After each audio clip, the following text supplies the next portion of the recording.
Greetings. Welcome to the Prologis fourth quarter 2025 earnings conference call. At this time, all participants are in a listen-only mode. A question-and-answer session will follow the formal presentation. If anyone should require operator assistance during the conference, please press star zero on your telephone keypad. Please note that this conference is being recorded. And I will now turn the conference over to Justin Meng, Senior Vice President, Head of Investor Relations. Thank you, Justin. You may begin. Thank you, Operator, and good morning, everyone. Welcome to our fourth quarter 2025 earnings conference call. Joining us today are Dan Letter, CEO, Tim Arndt, CFO, and Chris Caton, Managing Director. I'd like to note that this call will contain forward-looking statements within the meaning of the federal securities laws, including statements regarding our outlook, expectations, and future performance. These statements are based on current assumptions and are subject to risks and uncertainties that could cause actual results to differ materially. Please refer to our SEC filings for a discussion of these risks. We undertake no obligation to update any forward-looking statements. Additionally, during this call, we will discuss certain financial measures, such as FFO and EBITDA, that are non-GAAP. And in accordance with Reg G, we have provided a reconciliation to the most directly comparable GAAP measures in our fourth quarter earnings press release and supplemental. Both are available on our website at www.prologis.com. And with that, I'll hand the call over to Dan. Thanks, Justin. Good morning, and thank you all for joining us. We delivered a strong fourth quarter and closed the year with solid financial and operational momentum, driven by disciplined execution and deep engagement with our customers across our markets. As we build on this momentum, I want to start by recognizing our teams around the world. Their dedication, creativity, and customer focus are central to Prologis' success. In a few minutes, Tim will walk you through the details of our results. Before that, I'd like to share a few observations about the business. Across conversations with customers, investors, business partners, and our teams, a consistent theme comes through. Prologis' leadership goes well beyond scale. It's about how we operate, our commitment to excellence, the strength of our long-term relationships, and our ability to anticipate what's next. That mindset defines our culture and continues to guide how we lead. Looking ahead, we're building on that foundation with a clear focus on three priorities. First, extending our leadership as a best-in-class operator, whether it's using data analytics to drive better decisions, deploying site-specific energy solutions, or advancing venture initiatives that enhance our platform. Our objective is straightforward: to continue widening the moat that differentiates Prologis. We do that through unmatched service, innovative solutions, and the mission-critical reliability our customers depend on. Second, capturing the significant value creation opportunities ahead of us in both logistics real estate and data centers. Our track record in warehouse development is well established, and we're positioned to deliver the next generation of modern, strategically located facilities. At the same time, advantage today is defined by location, power, and scale. With a growing power pipeline, deep customer relationships, and multidisciplinary expertise, we are well equipped to develop critical infrastructure few can match. We will approach data centers with the same discipline and long-term perspective that has defined our success over time. And third, enhancing shareholder returns through continued growth in assets under management. Our private capital partners are increasingly seeking fewer managers who can deliver consistent performance across geographies and strategies, and we are perfectly suited to serve as that partner of choice. We are developing new vehicles and strategies that build on our track record of performance, transparency, and partnership, and we're making strong progress. As we enter 2026, we do so from a position of strength and with the strategic initiatives in place to extend our leadership and compound value for our shareholders. With that, I'll turn the call over to Tim to walk you through our results and outlook. Thanks, Dan. As mentioned, we are very pleased with our results and closed the year with strong momentum.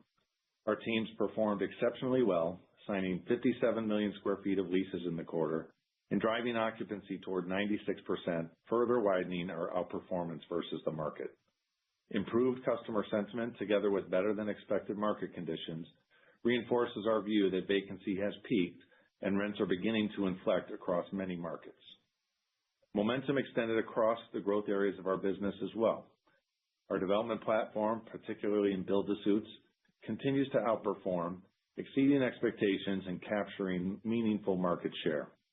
In strategic capital, we formed 2 new investment vehicles in the U.S. and China. In our data center business, the power pipeline continues to grow, and we expect a solid year of starts. Turning to our results, fourth quarter core FFO was $1.44 per share, including net promote expense, and $1.46 per share, excluding net promote expense, finishing the year at the top end of both our most recent and inaugural guidance ranges. On an owned and managed basis, average occupancy was 95.3% for the quarter and 95% for the full year, with period end finishing the year at 95.8%. Results were driven by strong new leasing and healthy retention of 78%. And in the U.S., we expanded our outperformance versus the broader market to 300 basis points, reflecting the quality of both our portfolio and operating platform. Net effective rent change was 44% for the quarter, contributing approximately $60 million of annualized NOI and driving net effective rent change for the year to more than 50%. Our net effective lease mark-to-market ended at 18%, representing nearly $800 million of embedded NOI yet to be realized without any increase in market rents. The rate of decline in our lease mark-to-market has slowed considerably, and many markets, including several in the U.S. and most across LATAM and Europe, are once again seeing expansion as market rent growth begins to outpace portfolio churn. Finally, same-store NOI growth was 4.7% on a net effective basis and 5.7% on a cash basis, each ahead of the midpoint of guidance. And for the full year, net effective same-store growth was 4.8%, hitting the top end of our range. Turning to capital deployment, it was another active quarter. We sold approximately $900 million of value-maximized assets and acquired $625 million at attractive discounts to replacement costs, generating between them a positive 150 basis point spread in expected IRR. On the development front, we started $1.1 billion in new buildings in the quarter, which were all logistics projects and over 48% build-to-suit. For the year, we started $3.1 billion, where build-to-suits represented an impressive 61%. It's worth reemphasizing that this success is driven by a deliberate and differentiated strategy, matching well-located and entitled land with a strong customer franchise, allowing us to generate attractive returns despite the de-risked nature of the projects.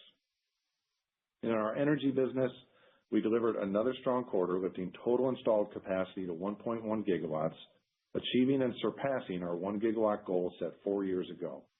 We will build on this progress, adding additional capacity given the significant untapped potential across the portfolio. Before turning to market conditions, I'd like to highlight that Prologis recently led the creation of an industry snapshot developed in partnership with JLL, Cushman & Wakefield, and Colliers. This collaborative effort combines our proprietary research with timely and transparent brokerage data across 34 U.S. markets.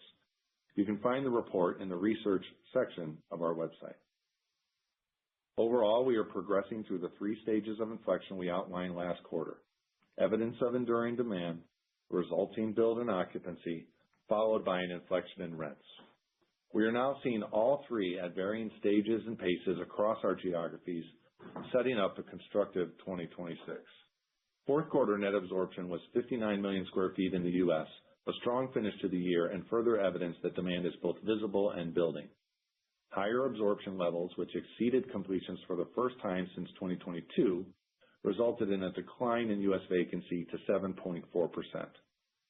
The result is that market rents declined at their slowest rate since 2023, with many markets posting positive growth. Across our portfolio, demand remained the strongest in large space formats, but it's encouraging that occupancy increased across all of our size categories. The tone of our conversations with customers is increasingly forward-looking. While uncertainty is always top of mind, including tariff policy, it is now treated more as a planning assumption rather than an impediment. E-commerce remains a meaningful driver of this demand. representing approximately 20% of our new leasing activity over the last year, making 2025 its best year since 2021. Large retailers with significant e-commerce operations continue to expand and diversify their networks to shorten delivery times and improve efficiency. Their ongoing innovation and growth, combined with the threefold multiplier in the space required for e-commerce, continues to provide a powerful tailwind for our business. Finally, outside of the U.S., our international markets continue to outperform. In Latin America, consumption trends in both Mexico and Brazil remain robust, supporting high occupancy and ongoing rent growth. Europe delivered another solid quarter, maintaining strong occupancy and posting its first quarter of positive rental growth in 2 years. Japan also performed exceptionally well, with occupancy above 97% and outperformance relative to the market of nearly 600 basis points. Together, these results highlight that our global footprint is not only strategic and valued by our customers, but also a key driver of the diversity and resilience of our platform. Turning to capital raising, we achieved 2 important milestones in strategic capital. First, the IPO of the China AMC Prologis Logistics REIT, as we call it the C-REIT, on the Shenzhen Stock Exchange, marking our third publicly listed vehicle. Similar to NPR in Japan and FIBRA Prologis in Mexico, the C-REIT broadens our access to capital, diversifies our investor base, and strengthens our presence in one of the world's most dynamic logistics markets. Second, we added a new vehicle focused on development, redevelopment, and value-add opportunities, a strategic complement to our open-ended funds focused on stabilized investments. In the fourth quarter, we held the anchor closing for the U.S. Agility Fund, yet another endorsement of the Prologis platform in a competitive capital raising environment. We have a deep pipeline of capital raising strategies in various stages of formation for this foundational business line. We look forward to sharing additional updates with you as the year progresses. Moving on to data centers, at its core, this business is centered on 4 priorities: procuring power, securing build-to-suit lease transactions, delivering world-class facilities for our customers, and harvesting value through asset sales. We continue to make clear progress on each front. During the quarter, we expanded our power access to 5.7 gigawatts, stabilized 72 megawatts of projects, and sold a state-of-the-art turnkey facility at compelling economics. In terms of leasing, demand is exceptional, and every megawatt in our pipeline is in some stage of discussion, including 1.2 gigawatts currently in LOI or pending lease execution. Our data center team and capabilities are expanding and executing at a very high level, and we're extremely excited by the significant value creation opportunity ahead. Turning to guidance, which I'll review at our share, we are forecasting average occupancy to range between 94.75% and 95.75%, which includes the expectation for a seasonal drop in occupancy in the first quarter before rebuilding over the year. Net effective same-store growth is forecasted to be in a range of 4.25% to 5.25%, and cash in a range of 5.75% to 6.75%, with rent change being the predominant and enduring component of this growth. Our G&A forecast is for $500 to $520 million, and our strategic capital revenue forecast calls for $650 to $670 million. As for deployment, we are forecasting development starts to range between $4 and $5 billion on an owned and managed basis.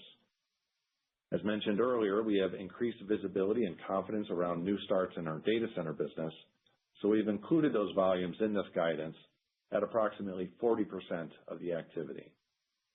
Acquisitions will range between $1 and $1.5 billion, and our combined contribution and disposition activity will range between $3.25 and $4.25 billion. In total, we are establishing our initial GAAP earnings guidance in a range of $3.70 to $4 per share.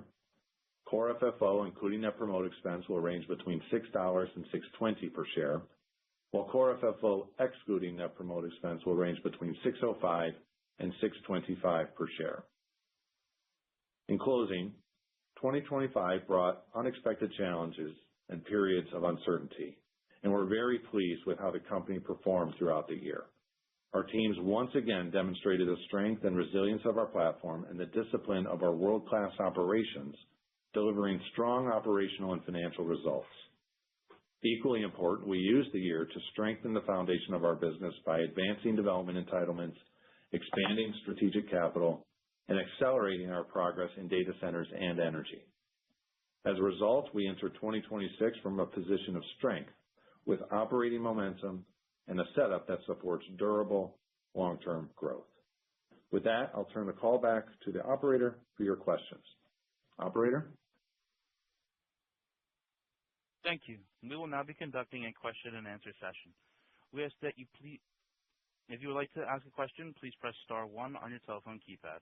A confirmation tone will indicate that your line is in the question queue. You may press star two if you'd like to remove your question from the queue. For participants using speaker equipment, it may be necessary to pick up your handset before pressing the star keys. We ask that you please limit yourself to one question. Thank you. One moment, please, while we poll for questions.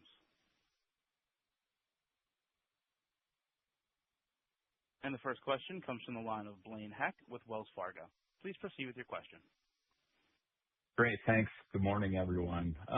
Dan, can you speak about any changes in strategic initiatives that may come with your leadership at Prologis, and specifically any thoughts around the strategic capital side of the business and when you might expect to add additional strategies, including a potential data center focus fund? Any information on the scope, potential timing, and earnings impact would be really helpful.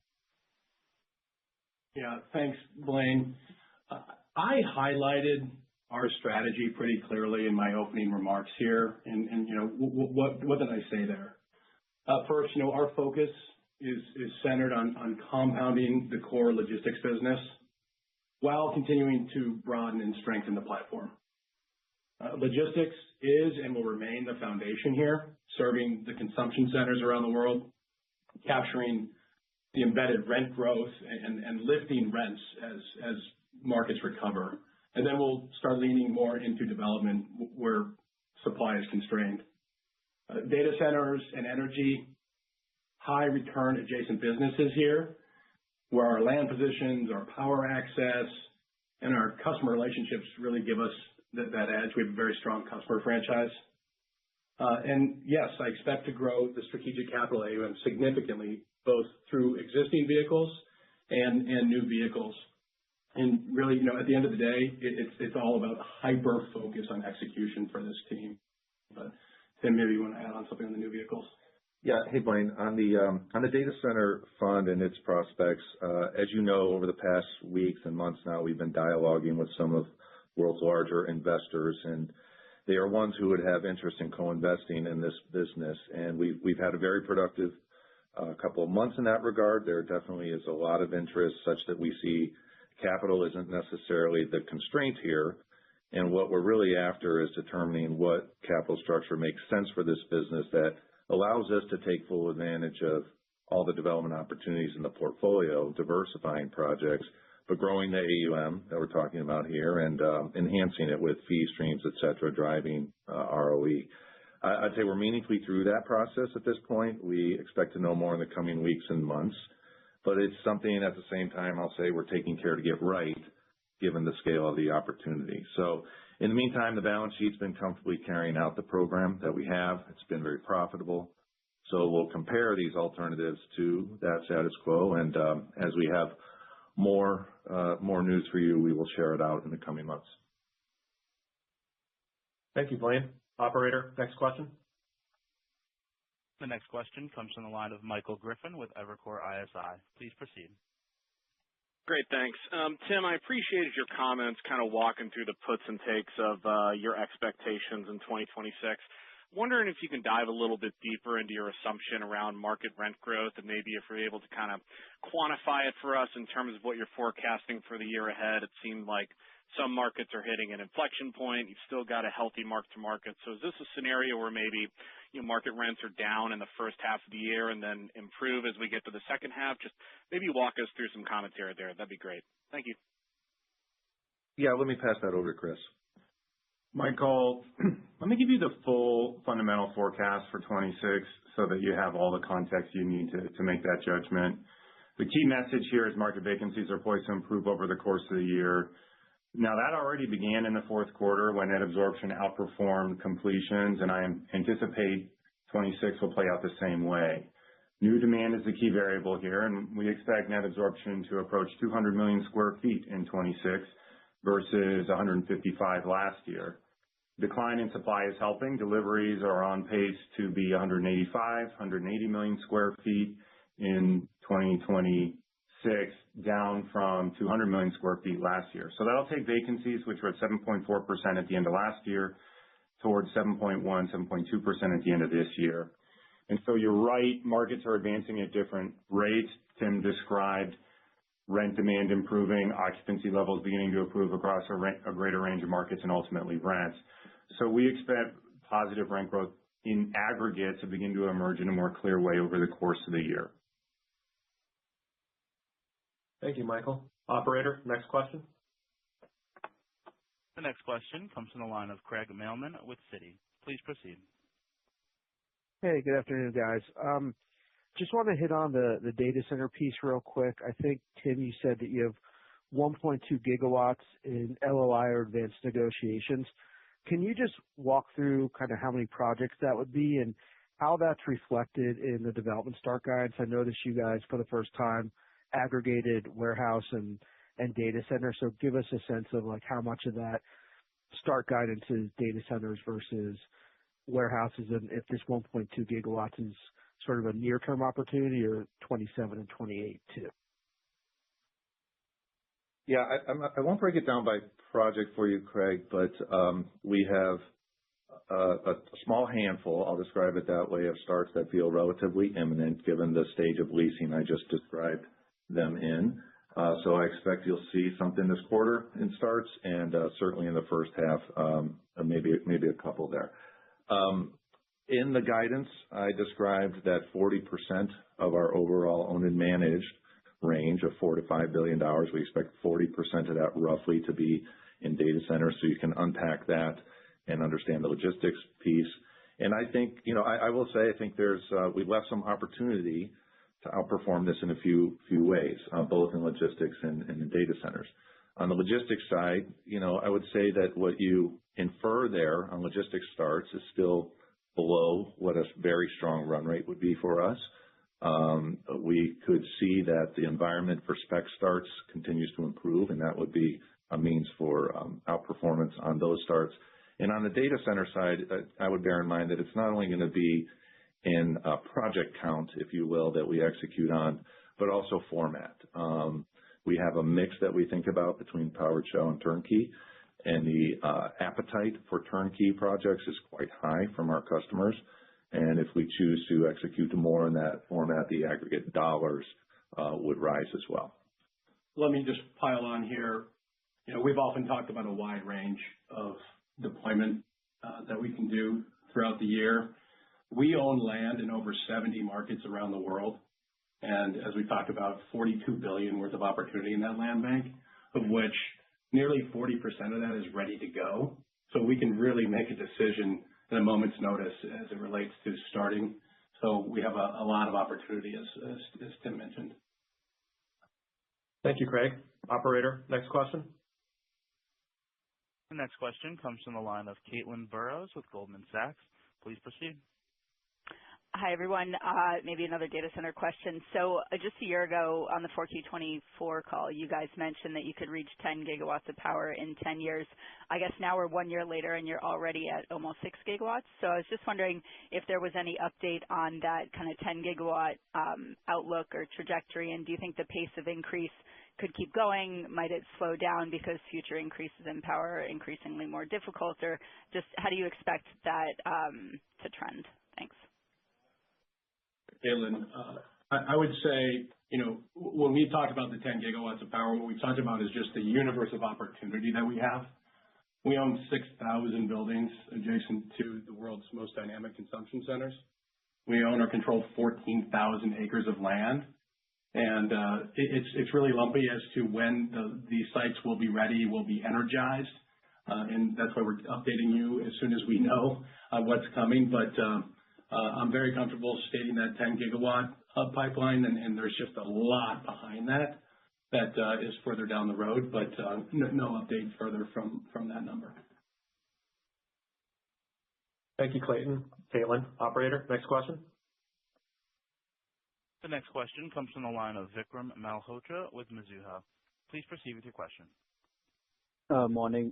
I want to just clarify two things just based on your comments, which seem like we're moving from this bottoming to an inflection phase. So one, I guess it's been hard over the last 3 years to predict sort of this inflection in occupancy. So what gives you strength as you see this downtick in the first quarter to build a fair amount of occupancy to hit your guide?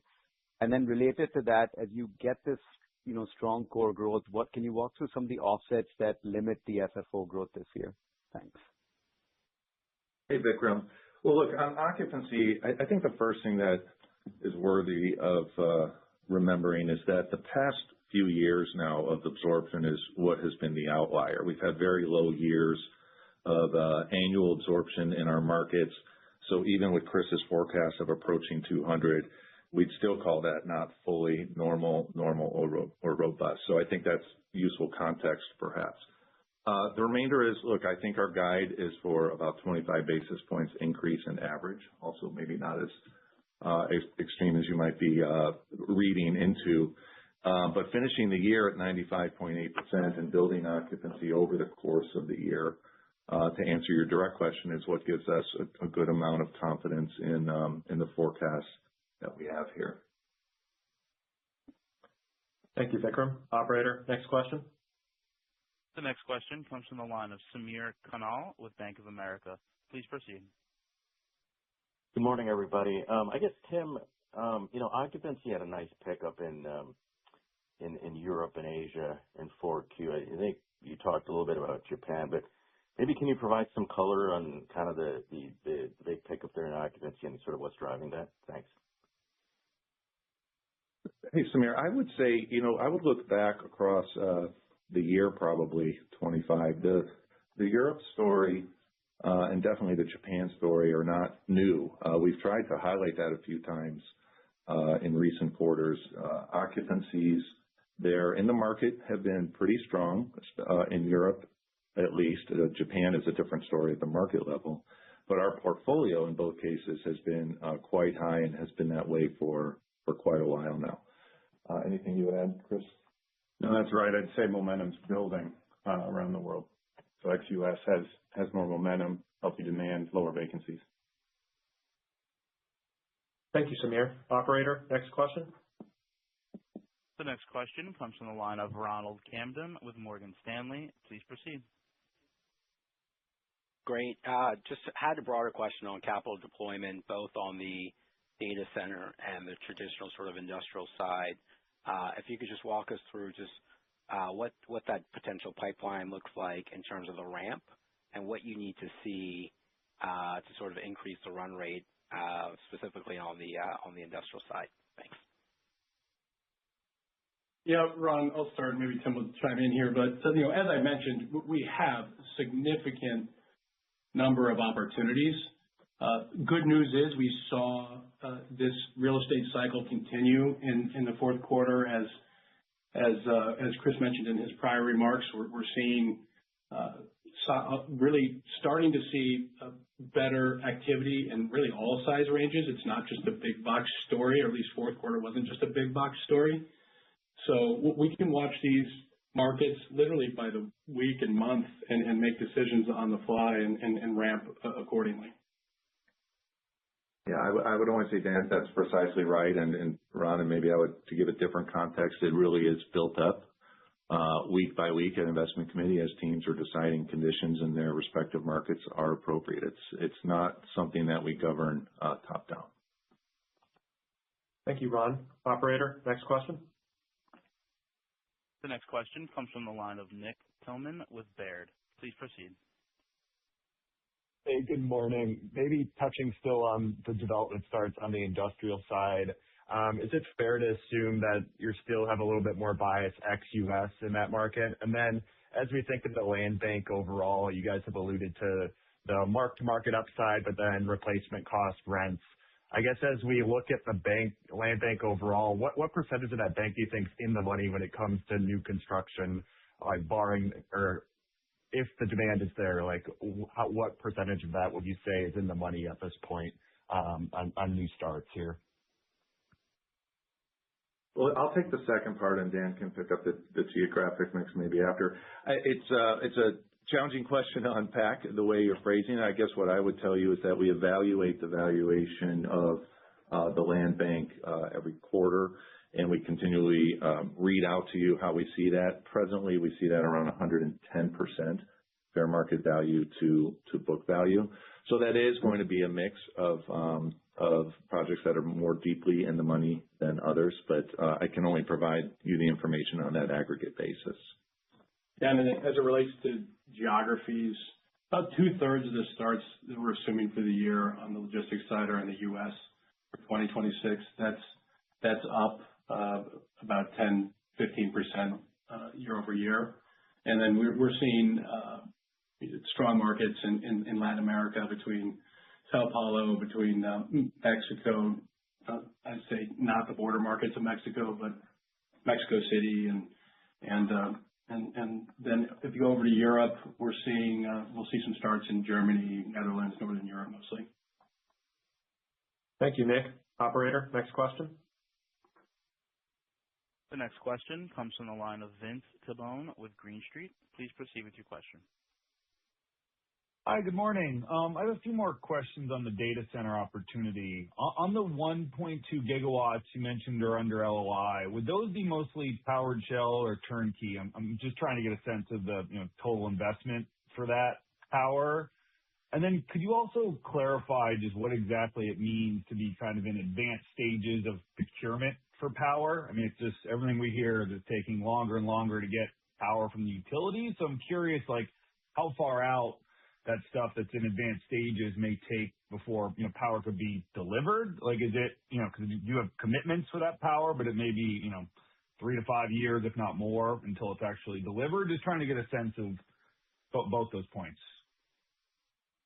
Hey, Vince, I'm going to answer your first question in a more generic way, that we think of the program overall as likely being on the order of 60 to 70% powered shell, and having some amount in our forecast reserved for full turnkey.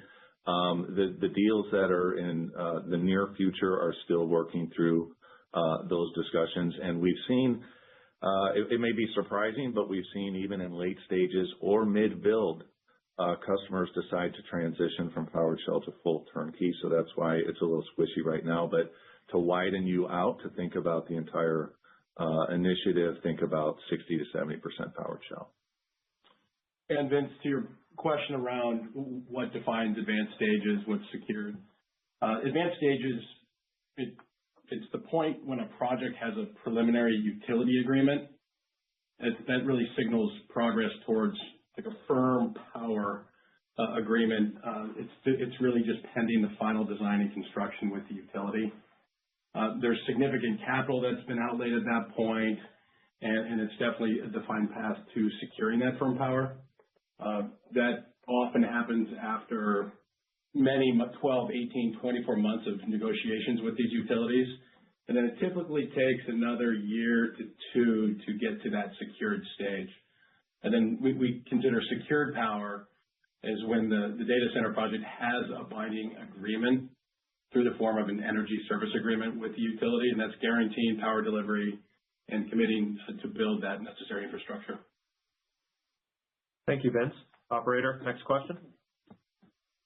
The next question comes from the line of Michael Goldsmith with UBS. Please proceed.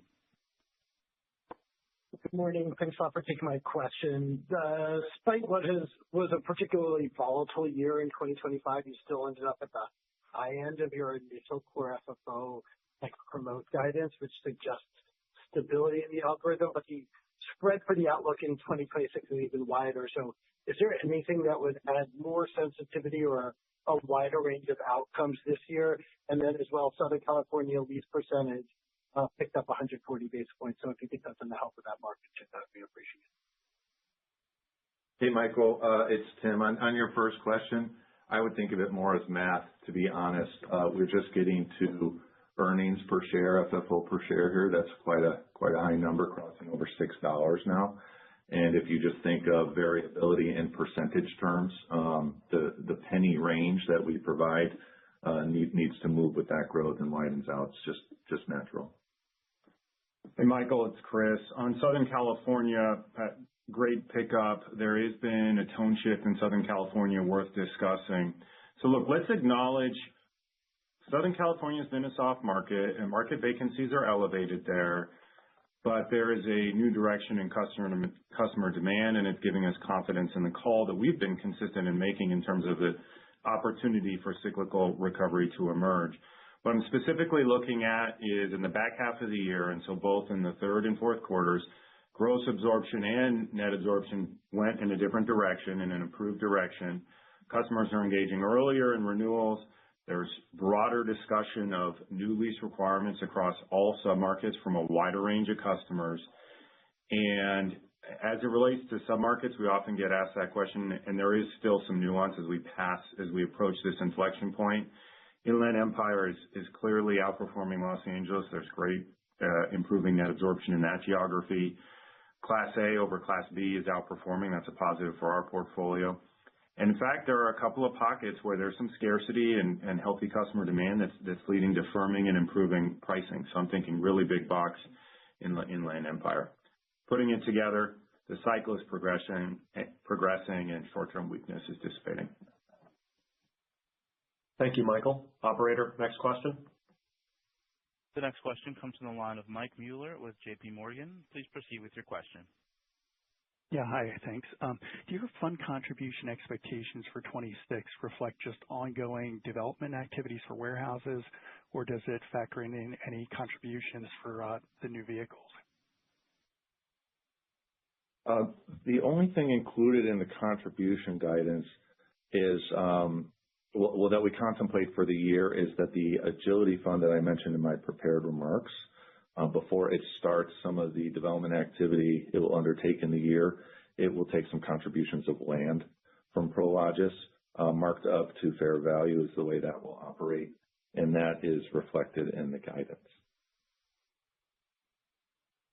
Thank you, Michael. Operator, next question. The next question comes from the line of Nicholas Yulico with Scotiabank. Please proceed. Oh, thanks. Tim, in terms of the guidance on same-store growth this year, I was hoping you could just unpack that a little bit. In terms of the acceleration same-store growth this year, is that just being driven by easier occupancy comps, or are you also expecting some improvement in mark-to-market that you can capture? Yeah, it's going to be let's break it apart. On the rent change piece or the mark-to-market, as you mentioned, that will be a decreasing factor as rent change amounts get a little bit more normalized. We had 50% rent change in 2025, as I mentioned, and you can unpack and infer by looking through the supplemental will be in the high 30s or roughly 40% in 2026 as you evaluate market rents per our discussion of where they sit in our lease mark-to-market. So that'll be a smaller contributor, long way of saying occupancy drag will be a little bit less. One of the predominant factors is just lighter FVLA, really, from the Duke acquisition. That does have a long tail. I'll say that is still dragging net effective same-store growth by 75 to 100 basis points, and it'll be with us for a few more years, but it does slowly reduce over time. Thank you, Nick. Operator, next question. The next question comes from the line of Todd Thomas with KeyBanc Capital Markets. Please proceed. Hi, thanks. I wanted to go back to the capital deployment, ask about something at a little bit of a higher level. You previously talked about deployment drag in 26, just given lighter levels of starts in 24 and 25, which has impacted FFO growth to some extent in the near term. Can you talk about the cadence of stabilizations during the year and comment on whether you see that accelerating or increasing as the year progresses? I'm just wondering if you can talk about the magnitude and impact of that drag within the 26 guidance and whether you expect that to begin alleviating as 27 approaches.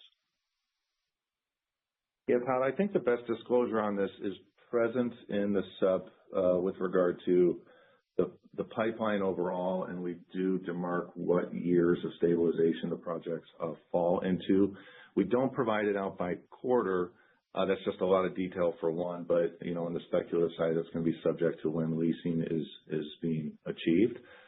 Perhaps just to help you, if you wanted to unpack some breadcrumbs from prior year starts, which we give you quarterly, I'd say our spec business is typically leasing up between 7 and 9 months. Long-term average would be 7. Our recent years have been a little bit longer.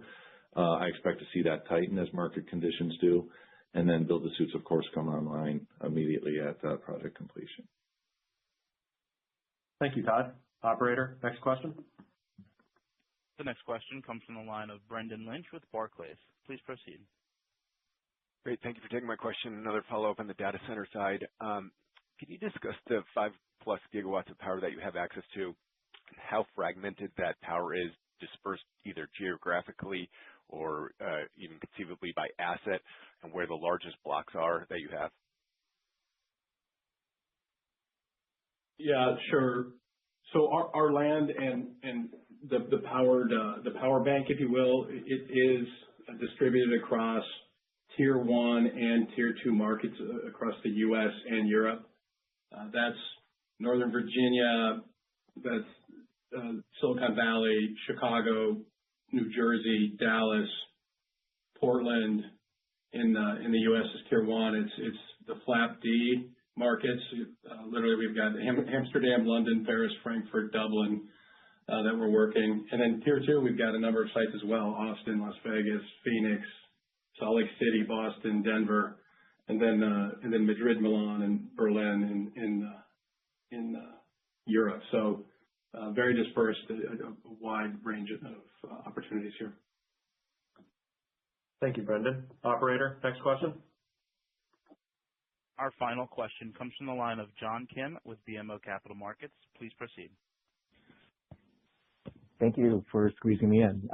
Wanted to follow up on what's incorporated in same-store guidance in terms of the occupancy growth of U.S. versus international markets. Will that international outperformance continue? And also what you're expecting from solar contribution, given there wasn't much contribution last year, but we're 1 year closer to the $1 billion essentials revenue target that you're expecting by 2030. Yeah, John. The occupancy gains that I would see in same store are relatively dispersed across our geographies.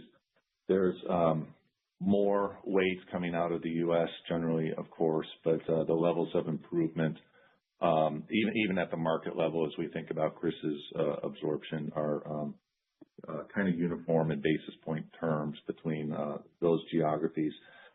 Solar revenues, I'm glad you highlight. It is in NOI. We're very proud to have surpassed that 1 gigawatt goal. By the way, I like to mention again, the growth you see there, while impressive on its own, is just at a nominal level, to be frank, that it kind of pales in comparison to the $6-7 billion of NOI from rental operations we have now. But that will continue to grow from here and become a much more meaningful contributor in future years.